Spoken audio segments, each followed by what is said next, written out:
প্রিয় দর্শক, সালামু আলাইকুম। আমরা আজকে জানব গাড়ির লাইটিং সুইচগুলো কিভাবে অপারেট করা হয়। প্রথমেই আমরা পরিচিত হব সুইচ কি দিয়ে অপারেট করা হয়।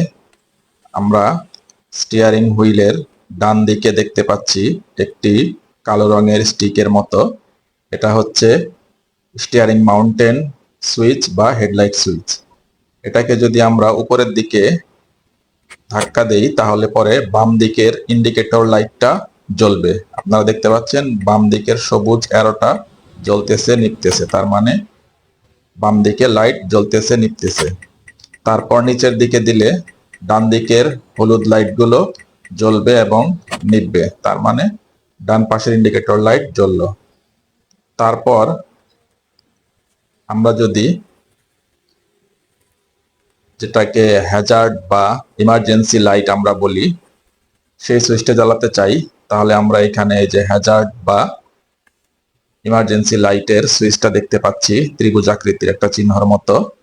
এটাকে যদি আমরা চাপ দেই তাহলে একসাথেই চারটা হলুদ লাইট জ্বলবে এবং নিভবে। আপনারা দেখতে পাচ্ছেন ডানে এবং বামের সবুজ অ্যারো দুটা জ্বলতেছে এবং নিভতেছে, তার মানে সামনে পিছনে মোট চারটি হলুদ লাইট জ্বলতেছে নিভতেছে। এটা ইমার্জেন্সি সিচুয়েশনে আমরা ইউজ করি, এই জন্য এটা নাম ইমার্জেন্সি বা হ্যাজার্ড লাইট।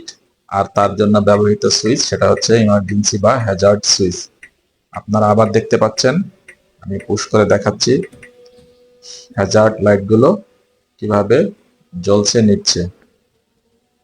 তারপর আমরা এখন দেখব হেডলাইট কিভাবে জ্বালাতে হয়। হেডলাইট জ্বালানোর জন্য এই একই সুইচকে আপনারা দেখতে পাচ্ছেন, যদি একটা মোচড় দেই, এখানে দুইটা ঘাট করা আছে। প্রথম মোচড়ে একটা মোচড় দিলাম, এখন দেখেন একটা সবুজ লাইট ড্যাশবোর্ডে জ্বলে উঠছে, সেটা হচ্ছে পার্কিং লাইট গুলো জ্বলে উঠছে। যদি আরেকটা মোচড় দেই তাহলে পরে হেডলাইট জ্বলে উঠবে। হেডলাইট জ্বলে উঠবে ঠিকই, কিন্তু হেডলাইটের লো বিমটা জ্বলে উঠবে।